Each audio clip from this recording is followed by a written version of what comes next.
So I remember some years ago, I was on a subreddit forum, I believe, or a message board, and I labeled something as being retro that really quite wasn't yet. It was well on its way. I mean, I was off by maybe a couple of years. And man, were there some people on that board that just stuck their claws into me.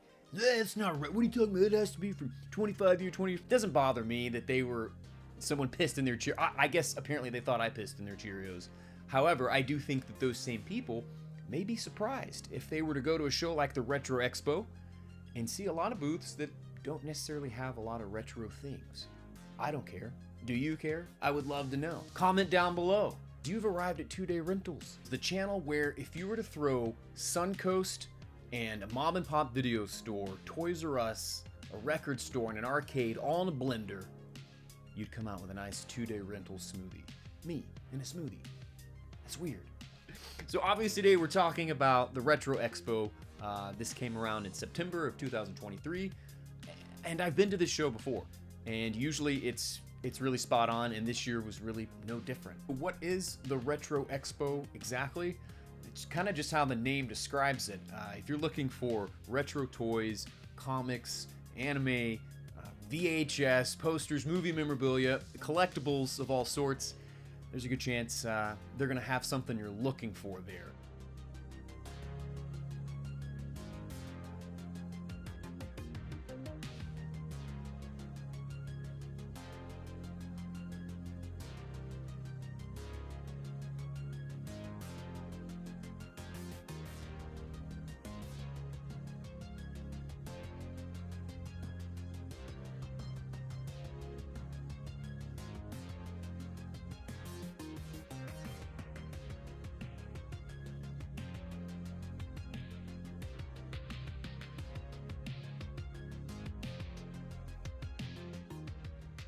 Not all of it's retro.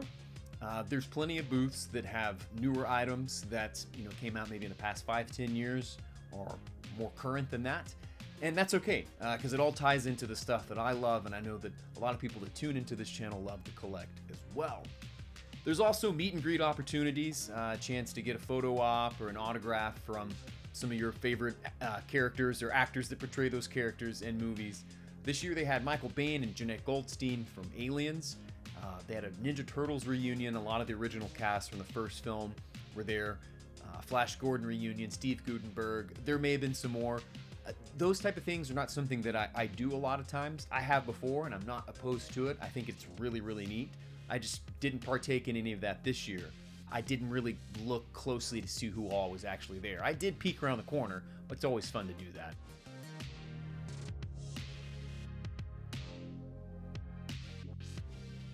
Said it before on my channel, it's hard not to set that bar really high or the expectation level really high when going to these things, but I didn't. I actually splurged, paid a little extra to get the VIP, which got me this awesome shirt. When I saw the shirt, I kind of knew it was a no-brainer. I think this is the Big Chap Kenner Alien. One of the other things that the VIP got me access to was an hour early into the show, which I'm glad I did, because when I got there was already a huge line to get in. And so you got an hour early to browse around. I was able to get some great footage. There's so much to take in, and I promise you, as you look at this footage and as you're watching it, this happens a lot when I do these type of videos. Someone will point out, oh man, that's something I've been looking for, and it may not be something on my radar, or I could have completely missed it, and I know that there's probably tons of things that I missed or passed over, but that's okay, right? It never take more than you need, and if I didn't see it, obviously I didn't need it.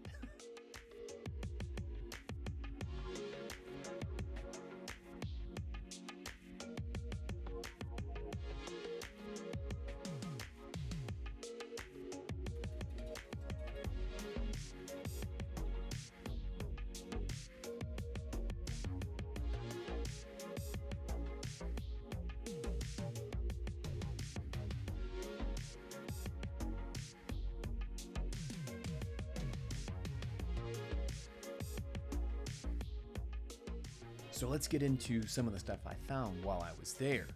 And one of the first tables that really jumped out at me was not, in my opinion, a typical type of table or booth that you would see set up at a Retro Expo. this guy had a lot of really neat things, from music to posters to vintage, you name it. It's really sort of an eccentric, eclectic kind of booth, and one of the things that just stood out to me, I saw it there and I was like, you're coming home with me, because I've kind of been looking for one of these. Chuck Norris Karate Commandos figure by Kenner, 1986.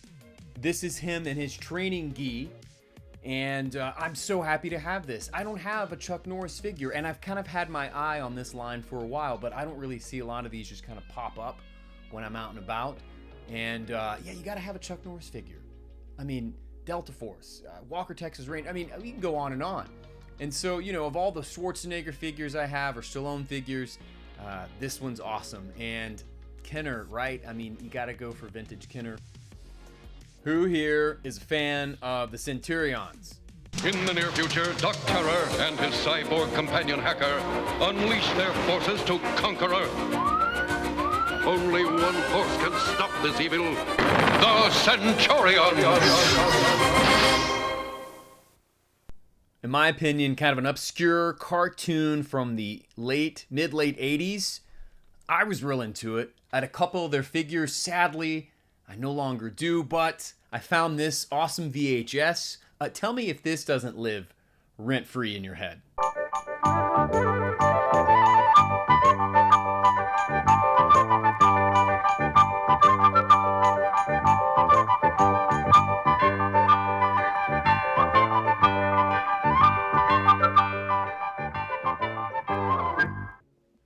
Children's Video Library.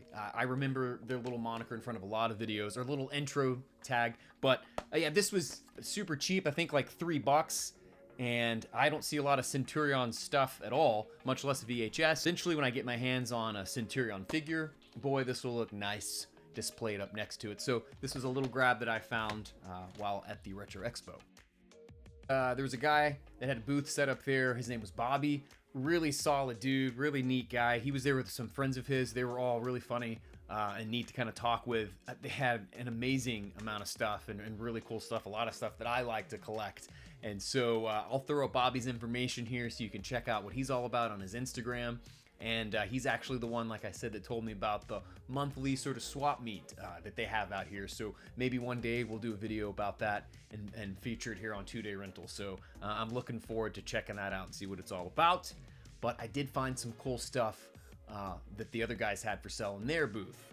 And we're talking about these not so vintage Prometheus figures by NECA, and I've kind of had my eyes on these for a while. And I do believe they're the only Prometheus figures that went into production. I could be wrong there, but solid little line. And the Dr. Elizabeth Shaw figure came out in 2017. The Engineer came out in 2012, closer to when the film came out. And I think that the Dr. Elizabeth Shaw, the sculpt of her face is really top notch. It's NECA at their A game. And listen, I've been very upfront about how I have a love-hate relationship with NECA. I collect and own a lot of their stuff, but sometimes, you know, you take the figures out of the package and the accessories break, or the figure, you know, something snaps on it, or the sculpt's just a little off, or the paint job just doesn't seem consistent. And I think that happens. You know, it happens not just with NECA, it happens with a lot of toy lines. I'm not just calling them out specifically, but I will say for sort of the pedigree they have and what you do pay for their figures, you know, sometimes it's hit or miss. These, however, are really, really great. And I'm a big fan of Prometheus. I consider it alien lore. Whether it's supposed to be, whether it was, then it wasn't, and Ridley Scott changed his mind, or you feel that it is, I would love to know. It was important for me to have what few Prometheus figures they have available. They did a few more in this line, but I think I'll be happy with just these. These are two of my favorite anyway, so I was very excited to bring them home to me. Bobby, if you're watching, thanks for subscribing. A lot of the stuff I got from him were bootleg things. I won't be mentioning your stuff in this video. Going to be doing another bootleg video.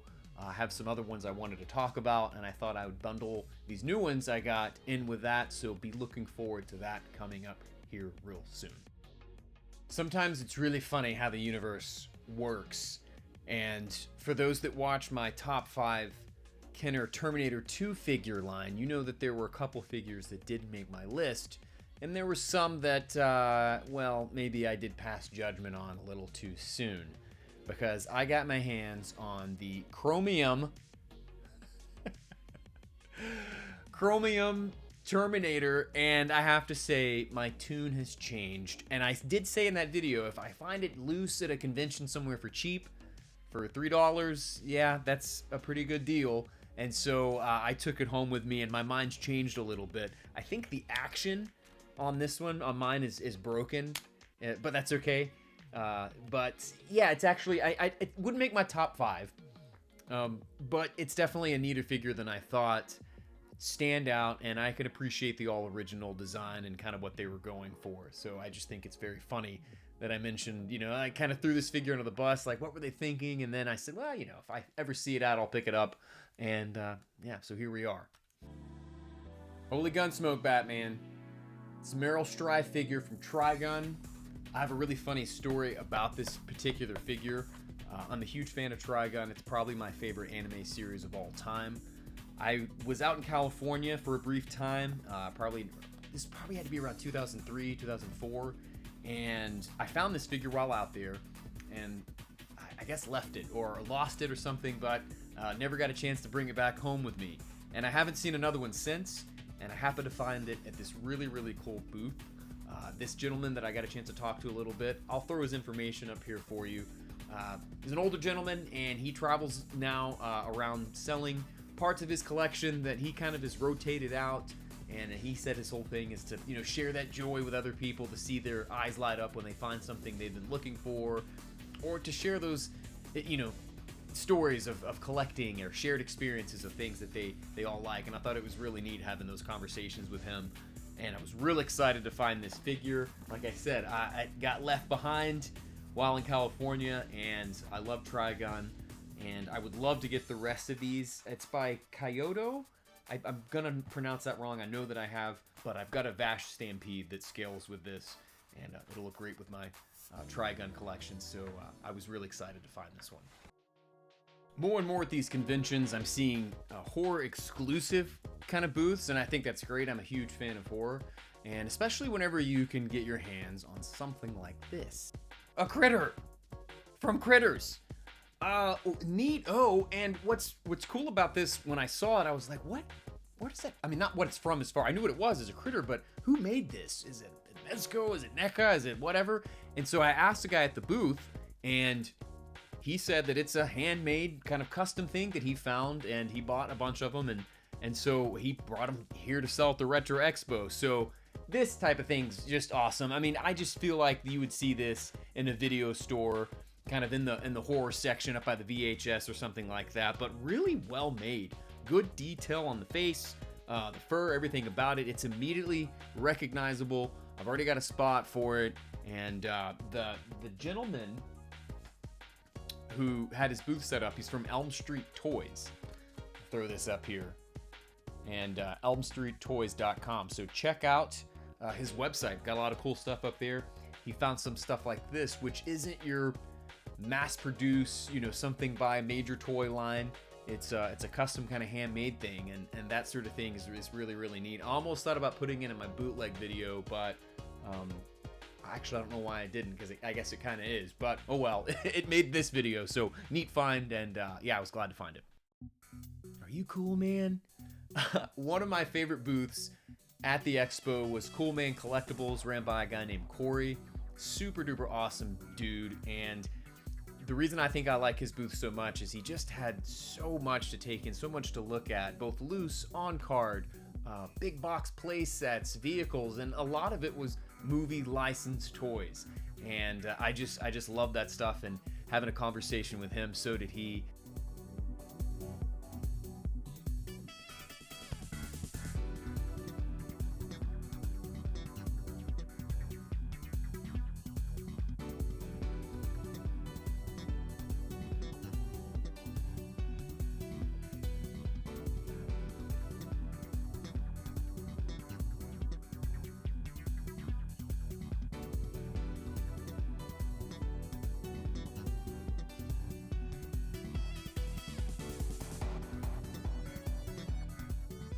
So let's get into some of the things I found at Cool Man Collectibles booth.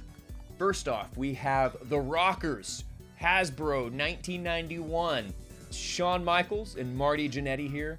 These things are great. They scream early 90s wrestling. I mean, the neon green tights, the purple tiger stripe boots, they're awesome. And plus, the Rockers do have a bit of history and a pretty significant moment, as they were a really popular tag team. And then Shawn Michaels turned on his tag team partner, Marty Jannetty, super kicked him out of existence, and lifting Shawn Michaels into superstar status as the Heartbreak Kid. So with all that said, I just couldn't pass these up. The next little treasure I found is Pudface from RoboCop the series by Toy Island. I don't see this figure that often. I see some of the other ones from this line, and I don't know, I just really like him because two things. One, he scales with the Kenner figures, and if you've watched my channel before, you know I love to expand my Kenner Aliens toy line. So I'm thinking I could use old Pudface as maybe a corrupt corporation CFO or something like that. He's definitely got the villain look, but if anything else, he'll look great up next to my RoboCop figure that I have displayed from the Kenner line, and he's got some pretty neat accessories. I don't know much about this line, but I do see something here on the back that I would be really curious to see if they actually made, and it's the cryo chamber, freeze RoboCop and bring back to life. I would like to see if they actually produce this, if I could find one as a hypersleep chamber for my Kenner Aliens line as well. So that's why I love finding stuff on the card sometimes, because it does have these little tidbits on the back that you can refer to. But inevitably, you know how I am here at 2 Day Rentals. Old Pudface is going to have to come out of his snack pack, so to speak. I tell you, Pudface better look out, because I saw RoboCop getting ready out in the parking lot, and he looks like he meant business. So, Pudface, I'm just letting you know. Yeah. And lastly, we have the Cadillacs and Dinosaurs figures, Tyco 1993, and I've been on the lookout for figures from this line for a while. Cadillacs and Dinosaurs was a real flash in the pan. There was a cartoon that came out based on a novel by Mark Schultz. The novel is called The Xenozoic Tales, and Mark Schultz actually is a comic book writer and illustrator. He's done work on Aliens and a lot of Dark Horse and DC comics, but Cadillacs and Dinosaurs, the cartoon series, was based on this novel, and then immediately got picked up to have a video game, an arcade game that was made for it, and a toy line, and I think that they thought it was going to kind of be the next big thing, but the cartoon only ran for a year. The arcade game, the beat 'em up, is awesome, and I think there's like a Sega CD sort of full motion video type game that's all right. And from what I remember of the cartoon, it was a lot of fun. I enjoyed it. I mean, that was 30 years ago at this point, and so it's neat that I have these. And upon further review of the line, there's actually a lot of really cool stuff in here that hopefully I can add to my collection. I'm thinking the Cadillac, maybe a couple of the enemies. Hey, if it happens, great. If it doesn't, I think it'll be cool just to have these two in my collection, because like I said, the Cadillacs and Dinosaurs line by Tyco is one that I've kind of had my eye on for a while, and I finally found some good stuff to add to my collection. If you're new here at 2 Day Rentals, it really means a lot that you took the time to stop down and watch the video.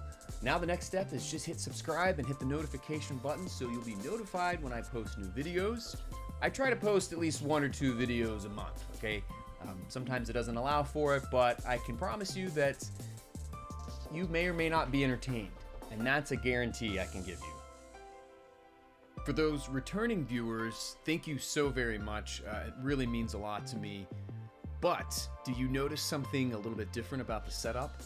I've rearranged some things, and I'm very excited. It's kind of been a while in the making. Even though I just did the room tour video, even then I already had my mind set to sort of rearrange how I set up and record so I can make new types of videos and evolve and sort of keep growing 2 Day Rentals in the way that I envision it. But nonetheless, having some more room to operate in and a different setup really helps bring on some more creative freedom. So let me know what you think. So that does it for my pickups from the Retro Expo. Viewers, tell me, Did you see anything in my video when I was shooting footage of the expo that I missed or that you would have picked up? I would love to know. Do you like the things that I got? Would they have been items that you would have picked up? I would also love to know. I love having these conversations with people about things they collect and things that they're interested in as far as movies, music, video games, and toys. So join in the conversation. And it's like I always say at the end of my videos, let's be kind as we rewind and fast forward through time. Thank you so much for stopping by 2 Day Rentals.